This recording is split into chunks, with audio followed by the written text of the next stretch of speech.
I now give the floor to the representative of Lebanon. Thank you, Madam President.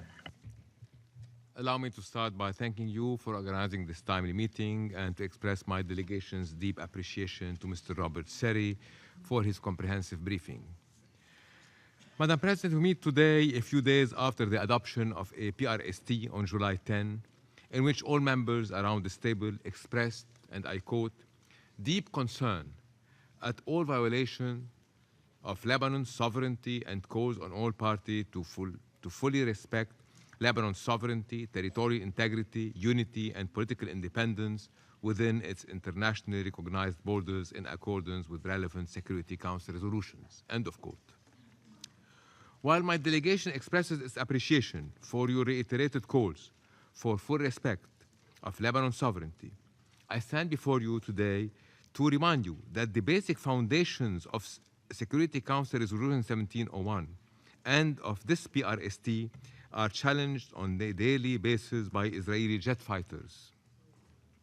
This has been highlighted by the Secretary General in paragraph 9 of his latest report on the implementation of Resolution 1701, where he stated that, and I quote, during the period from 3 to 5 May alone, UNIFIL counted 49 Israeli fighter jets violating Lebanese airspace, end of quote.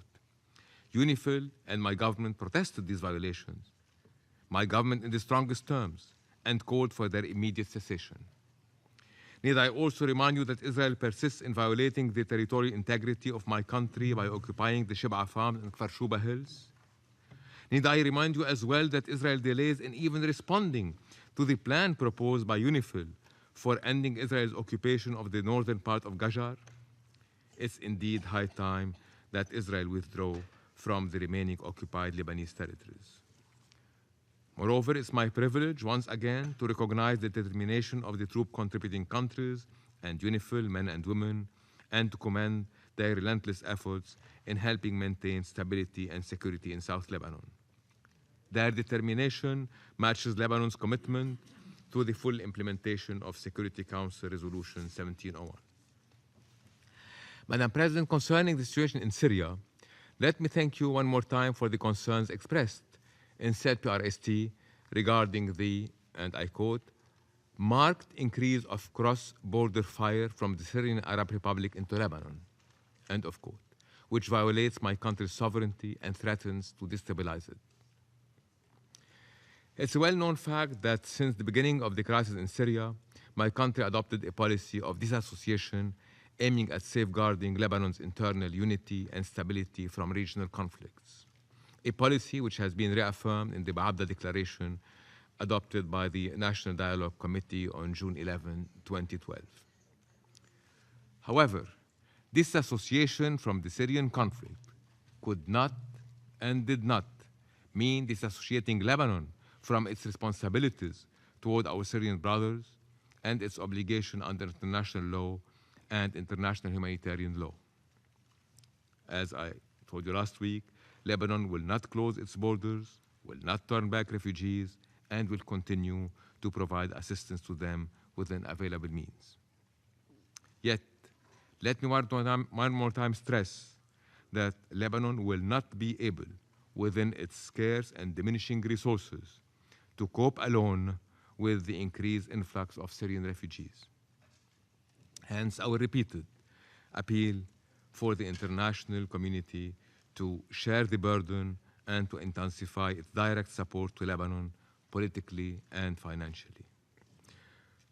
Turning now to the main subject of this meeting, I'd like to commend the efforts of U.S. Secretary of State John Kerry for a resumption of the Palestinian-Israeli negotiations in the hope that they will lead to a just and lasting peace, which in our view can only be based on the principles and rules of international law, relevant decisions of the United Nations, the Madrid parameters, and the Arab Peace Initiative. Still, let's be loud and clear. The main danger facing such negotiations is the continuation of provocative Israeli actions capable of undermining it. To protect these negotiations, they ought to be completely stopped.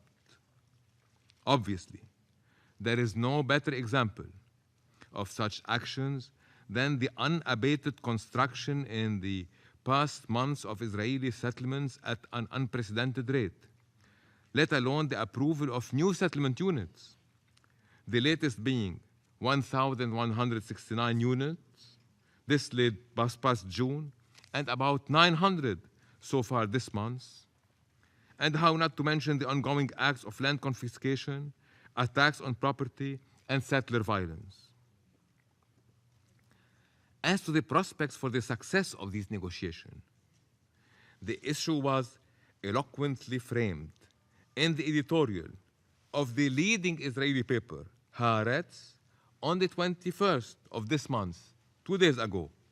And I quote Haaretz: "The main responsibility for moving the talks ahead rests on Israel. Only Israel can put an end to the occupation, which is the key to everything else." End of occupation. Finally, reference has been made in the session to the EU's adding of what it labeled, quote unquote, the military wing of Hezbollah to its terrorist list.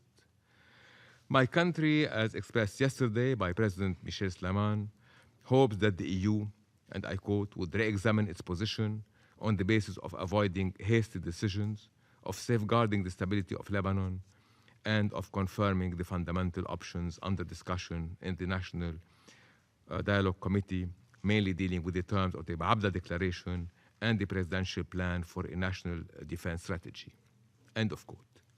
Here it's also clearly fitting to remind this Council that the same EU had issued on the 19th of this month a landmark directive bearing cooperation with and financial support for Israeli entities and projects beyond the 1967 line in the occupied territories of the West Bank, East Jerusalem, and the Golan Heights. It might be a small step, as many have said, in view of the guideline nature of this EU instrument, but it's indeed an important step and in the right direction. We strongly welcome it and seize this occasion to ask whether it's not high time for this Council as well to send a similar message indicating that continued occupation in violation of international law can no longer benefit from impunity. Thank you, Madam President. I thank the representative of Lebanon for a representative of